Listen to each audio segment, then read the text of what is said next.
خب دوستان، متاسفانه به دلایلی هفته پیش به گزارش شو را نرسیدیم، ولی واسهتون یه سری از اتفاقات مهم شو رو آماده کردیم و بعدش قراره به گزارش و بررسی شو اسمکدان این هفته بپردازیم.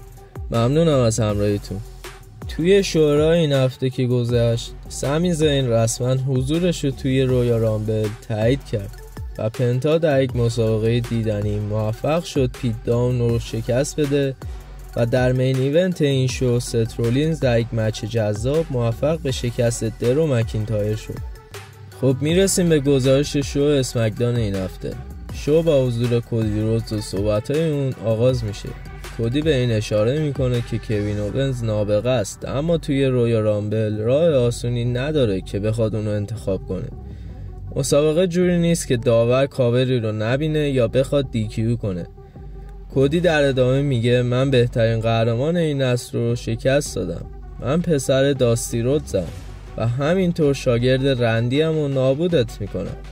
تنها پیامم برای رویا رامبل بهت یه چیزه، این که موفق باشی. میرسیم به اولین مسابقه ثبت شده امشب که به خاطر اتفاقات هفته پیش شکل گرفت. موتور سیتی ماشینگانز علیه پرتی ددلی. توی یه مسابقه متوسط همونطور که انتظار میرفت برای سومین هفته پیاپی ماشینگانز با زدن فینیشر خودشون برنده این مچ میشن. میریم به بک استیج و نیک تایید میکنه که میز به شو اسمکدان منتقل شده و بهش پیشنهاد میکنه که سریعتر یه پارتنر برای خودش انتخاب کنه. در ادامه شو بین صحبت گزارشگرا کوین اوونز به طور ناگهانی وارد میشه. کوین میگه من قهرمان واقعی WWE ام و به متیو مکانه‌ای که بین تماشاچی‌ها نشسته تیکه میندازه. بین صحبت‌های کوین جیمی اوسو وارد میشه و به کوین سوپرکیک خودش رو میزنه. جیمی میره بالای تاپ روپ که اوسو اسپلش بزنه که کوین از این خارج میشه. جیمی میکروفون رو میگیره و به کوین اعلام میکنه که میخواد مقابل اون توی مین ایونت امشب قرار بگیره. تو بک استیج نیک با کارملو صحبت میکنه. کارملو خطاب به نیک میگه قرار بود من امشب مقابل جیمی قرار بگیرم، ولی نیک در جواب میگه مسابقه تو و جیمی برای هفته بعده، ولی امشب یکی از راه تازه به اسمکدان اومده و میخوام برای اولین بار مقابل تو قرار بگیره. کارملو به نیک میگه باشه، ولی میخوام اول ببینمش. نیک میگه تا چند لحظه دیگه میاد. میرسیم به مسابقه تگ تیم زنان که از هفته پیش ثبت شد. میچن و بیفب علیه چلسی گیرین و پایپر.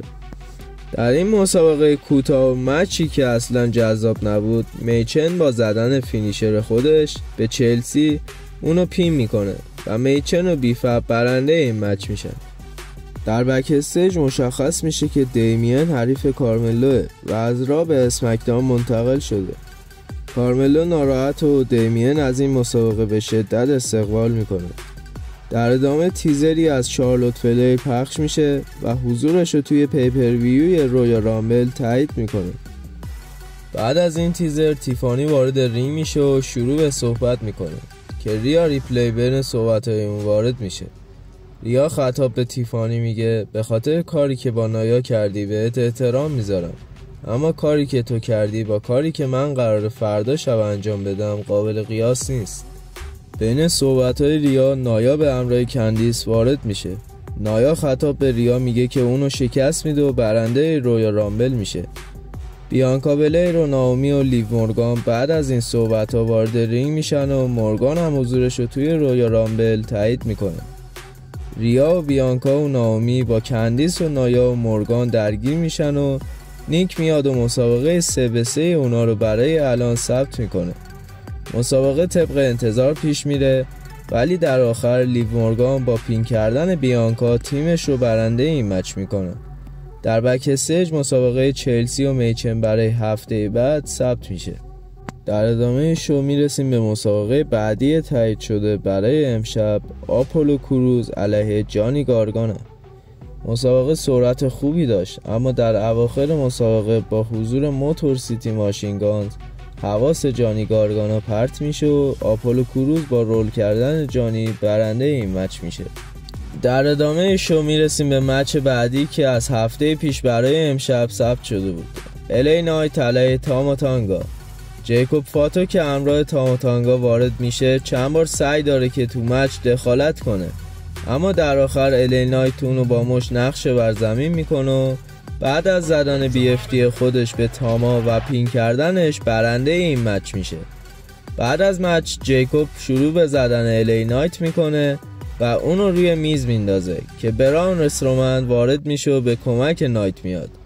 جیکوب و بران فیس تو فیس میشن و میخوان با هم درگیر بشن که بران با کلوزلاین جیکوب رو به بیرون رینگ میندازه و تاما اجازه ورود مجدد جیکوب به رینگ رو نمیده.